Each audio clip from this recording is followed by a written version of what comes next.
Good morning. I'm Harley Schleiner from the LaRouche Organization with your daily video update for the first day of August 2025.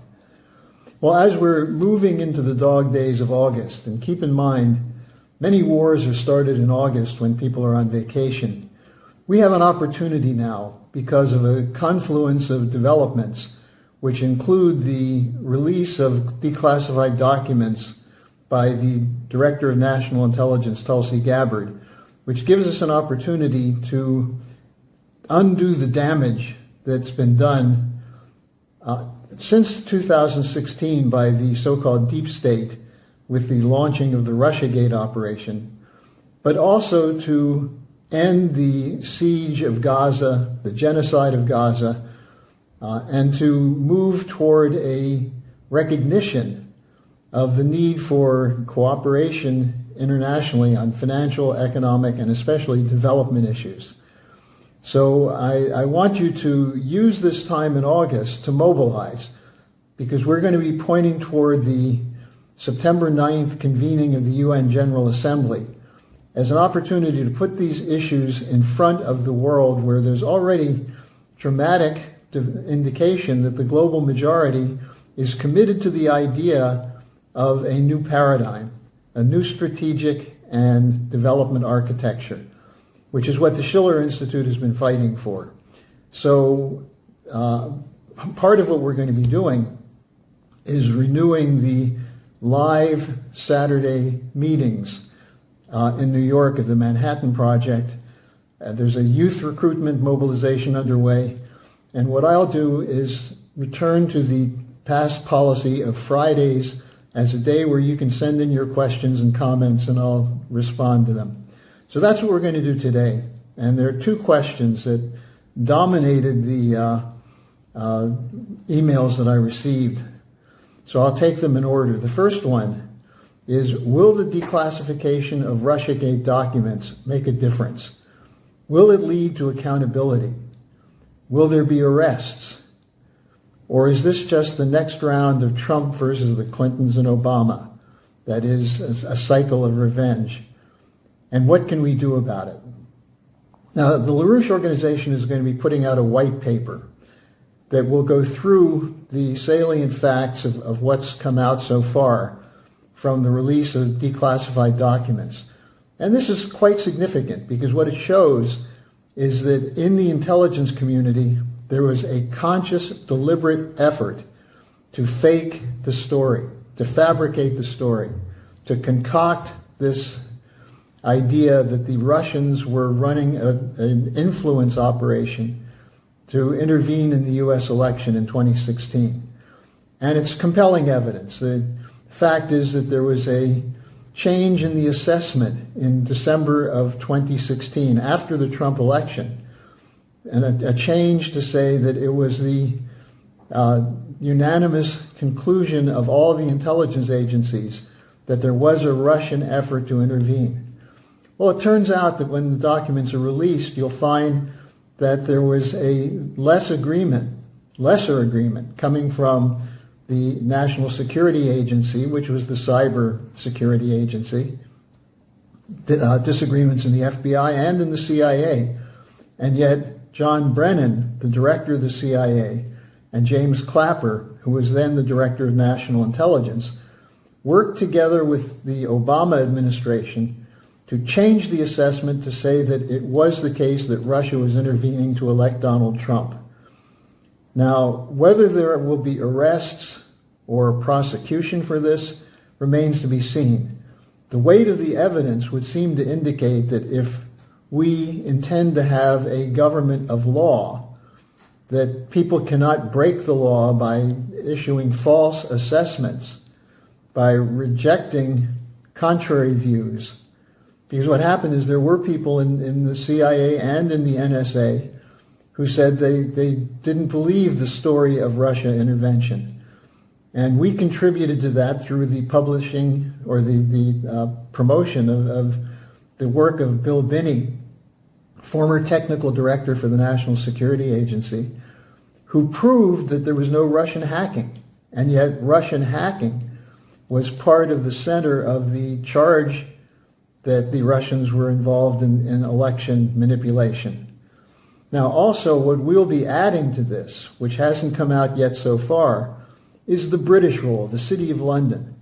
And don't forget, the City of London is on record through the report by the House of Lords in 2018, through numerous statements, articles in The Guardian, BBC, and so on, that said it's confirmed there was collusion between Trump and Russia. And yet even the Mueller investigation in the United States couldn't go that far, could not prove collusion, could not prove Russian involvement. So as the story comes out, the reason it's so important that some consequences must occur, some accountability, is we're in a war in Ukraine, which is a NATO proxy war against Russia, which on several occasions moved toward a very thin line between U.S. non-involvement and actual nuclear exchanges. That's the consequence of the corruption of the intelligence community. And so it's extremely important that Gabbard be allowed to continue the work, that there should be a debate, a vigorous debate over what she's putting out. But the consequences of this debate will be, is U.S. policy determined based on the interests of the people or the private special interests of those who control the money and intelligence flow into the intelligence community? That is, are we a republic or are we an oligarchy? So that's why this is so important. So when we get the LaRouche Organization white paper done, we'll have a link in the description section, probably early next week, and you can start using it right away. Now, the second question is, given the growing recognition of the Zionist extremist government of Israel engaged in ethnic cleansing, and given that it's now being called genocide increasingly, what will stop the Netanyahu government and his murdering gang of Greater Israel fanatics from continuing the slaughter of Palestinians? Now, we saw some symbolic measures taken at the UN conference earlier this week. France and Britain, Macron and Starmer announced that they will probably recognize an independent Palestinian state at the UN General Assembly meeting in September. Well, this is what's known as a hollow gesture, a cover-your-ass statement. That gives Netanyahu 6 more weeks to starve and kill Palestinians, to redraw the map, to finish the destruction of Gaza, to make it unlivable. And so that hollow gesture should be seen for what it is.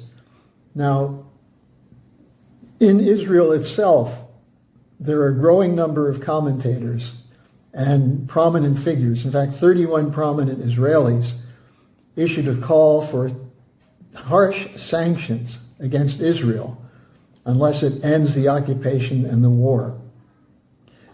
Leading members of the media, led by Gideon Levy, have been identifying what the Israelis are doing as a genocide, which had previously been taboo. The idea being that since the Jews were the victims of the heinous Holocaust of the Nazis, they cannot be accused of conducting a Holocaust against anyone else, that they have a right to defend themselves even if it means the slaughter of children, tens of thousands of children in Palestine. So the backlash from that is beginning to grow internationally and within Israel. Here's the problem. Donald Trump and the Zionist lobby in the United States, which has a powerful hold over members of both parties in Congress and media, think tanks, and so on. And so President Trump has sent out mixed signals. On the one hand, he said that Israel has the right to defend itself and finish the job. Well, what does finish the job mean? Is it what Netanyahu said the job is, which is to send all the Palestinians into a mass transfer out of the country? Is it what Ben-Gvir and Smotrich want, which is to threaten them that if they don't leave, they'll be killed or be put on the level of second-class citizens with no rights? Is that what finishing the job means? Well, the president has not been clear on that. What is clear is that he's continuing the aid, financial, military, and political support for the Netanyahu regime. Now, after his meeting earlier this week with Starmer in Scotland, he did say something which contradicted Netanyahu. Netanyahu said there's no starvation going on. Trump said there is starvation and the kids should be fed. But again, hollow rhetoric in the absence of action. And what's necessary?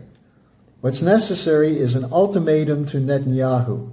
Stop the war, stop the killing, end the occupation, and provide the basis for a Palestinian state, an independent state, which is supported by virtually every nation in the world but the United States and Israel.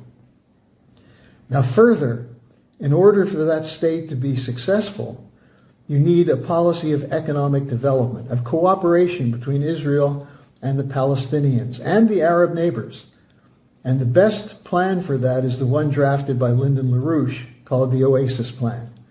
And you can find on the LaRouche Organization website plenty of material about the Oasis Plan.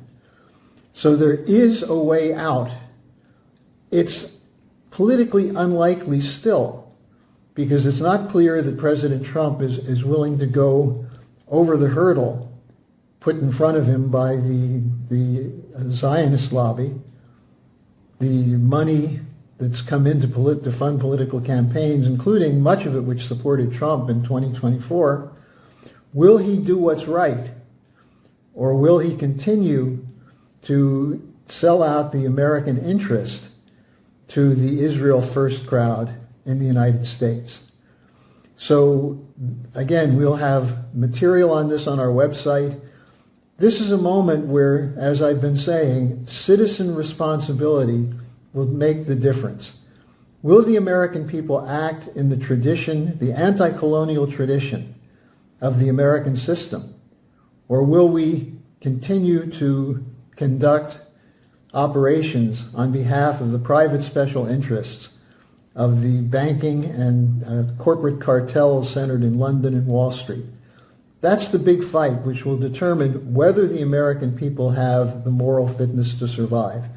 That's the test LaRouche said we're all facing. So that's a test which we should take on vigorously and joyfully, because that's what makes life meaningful, to give yourself and your nation an eternal benefit to posterity. That should make people happy. So thanks for joining me this week. See you again.